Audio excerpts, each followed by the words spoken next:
Assalamualaikum warahmatullahi wabarakatuh. Halo guys, welcome back to my YouTube channel. Di video kali ini aku akan melanjutkan materi yang sudah kita bahas sebelumnya.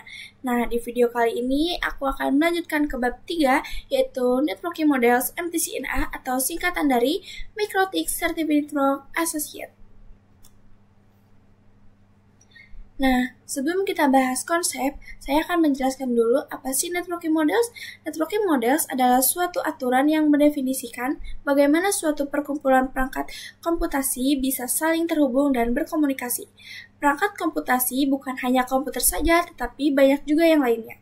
Nah, konsep Networking Models ini yaitu ada jaringan komputer mengacu pada perangkat komputasi yang saling terhubung serta dapat bertukar data dan berbagi sumber daya satu sama lain. Untuk terjalinnya proses pertukar data tersebut diperlukannya aturan yang mendefinisikan bagaimana kumpulan komputer agar bisa saling komunikasi.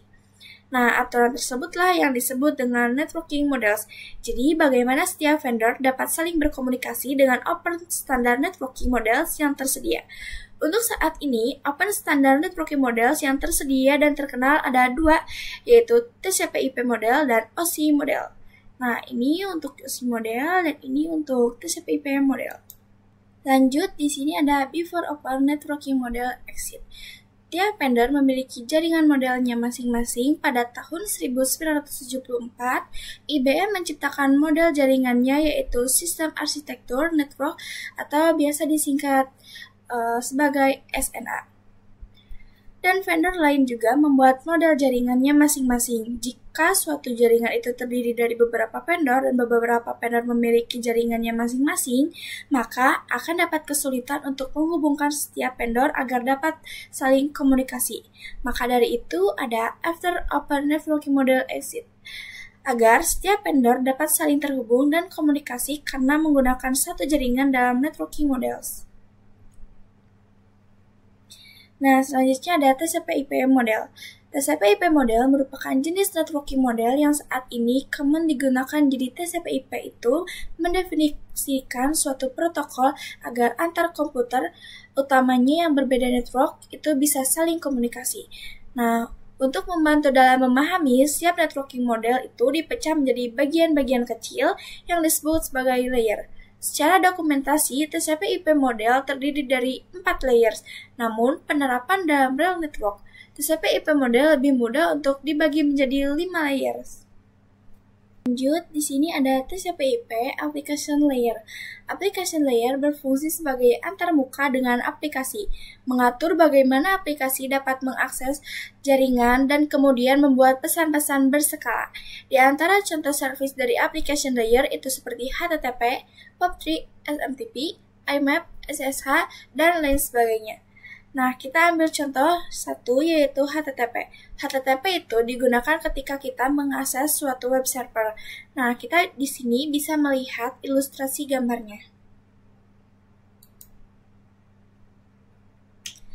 Jaringan komputer adalah sesuatu yang rumit dan kompleks, baik itu dari perangkat-perangkatnya, media penghubungnya, sampai pada aplikasi yang berjalan di dalamnya. Dan perangkat-perangkat tersebut biasanya diproduksi oleh vendor yang berbeda-beda, seperti routerboard, ada yang diproduksi Mikrotik dan Cisco, kemudian web browser, ada yang dibuat oleh Google dan Mozilla, dan lain sebagainya. Dari hal-hal tersebut, disinilah fungsi networking model tersebut. Perannya adalah untuk memisahkan fungsi-fungsi jaringan komputer tersebut.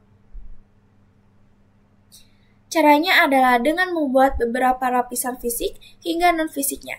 Pada setiap lapisan terdapat kumpulan-kumpulan aturan yang harus diikuti oleh setiap komponen, agar dapat saling berkomunikasi dengan komponen yang lainnya. Dengan demikian, dapat kita sederhanakan bahwa tujuan dibuatnya networking model adalah sebagai acuan aturan yang harus diikuti oleh pembuat perangkatnya, yaitu vendor.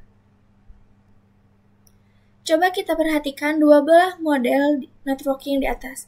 Dapat dilihat bahwa chaos networking sangat acak-acakan dan tidak terstruktur. Dan pada networking model, maka setiap fungsi jaringan komputer sudah berjalan dengan aturannya. Bukan hanya untuk vendor, kita juga sebagai pengguna lebih dimudahkan dalam memahaminya. Selanjutnya ada TCP/IP Transport Layer. Fungsi dari Transport Layer adalah menyajikan atau memberikan servis ke aplikasi layer atau biasa kita sebut itu sebagai transfer data. Untuk transfer layer terdapat dua protokol yang sering digunakan yaitu TCP dan UDP. Salah satu mekanisme yang disediakan oleh transport layer khususnya pada TCP itu adalah Error Recovery Mechanism. Lalu ada TCP/IP Network Layer. Untuk network layer hanya terdapat satu contoh yaitu IP, dan IP menyediakan dua fitur yang sangat penting yaitu addressing dan routing yang dimana berfungsi untuk menangani konveksi dan pemilihan jalur. Setiap perangkat jaringan memerlukan alamat unik di jaringan. Yang ke-1 ada addressing. Jadi addressing itu, kalau yang addressing itu bawa IP address itu sendiri, yaitu memberikan nama pada perangkat di jaringan komputer. Yang kedua ada routing.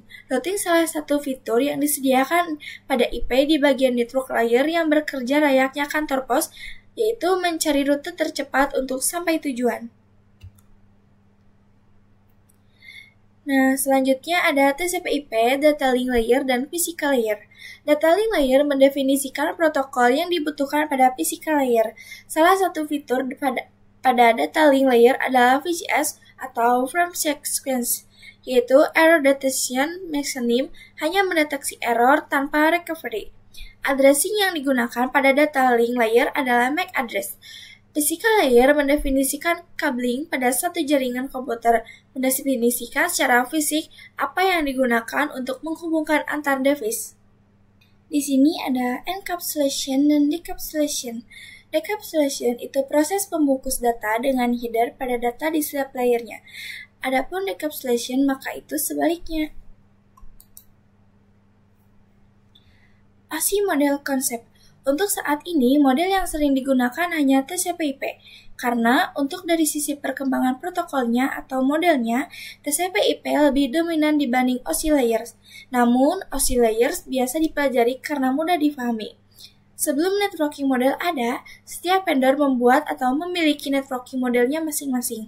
Karena setiap vendor memiliki networking model yang berbeda-beda, maka komunikasi antar vendor sulit dilakukan. Jadi, usaha untuk membangun suatu jaringan komputer sangat besar atau gede. Banyaknya vendor tadi itu, bagaimana upaya agar tetap bisa berkomunikasi dengan baik antar vendor satu dengan vendor yang lainnya. Oleh karena itu, dibuatlah sebuah model atau sebuah standar atau spesifikasi minimum oleh ISO atau International Organization for Standardization pada tahun 1984, yaitu dengan nama OSI atau singkatan dari Open System Interconnection, atau bisa juga disebut OSI 7-layer model. Nah, di sini ada UC model layers. Terdapat 7 lapisan layer pada model OSI, yaitu ada application layer, presentation layer, session layer, transport layer, network layer, data link layer, dan yang terakhir yang ketujuh ada physical layer. Di sini ada lower layer berkaitan dengan user interface, data formatting, dan communication system, yaitu 1-4. Selanjutnya ada upper layer berkaitan dengan bagaimana data itu mengalir, yaitu 5-7. Nah, ini ada OSI model layer. Ini untuk gambarnya dan kalian bisa melihatnya lebih lengkap di Google. Nah, karena sudah di penghujung materi, terima kasih sudah menonton video ini. Semoga video ini bermanfaat. Maaf jika saya ada salah kata ataupun salah apapun itu. Baik, terima kasih. Assalamualaikum warahmatullahi wabarakatuh. Bye-bye guys!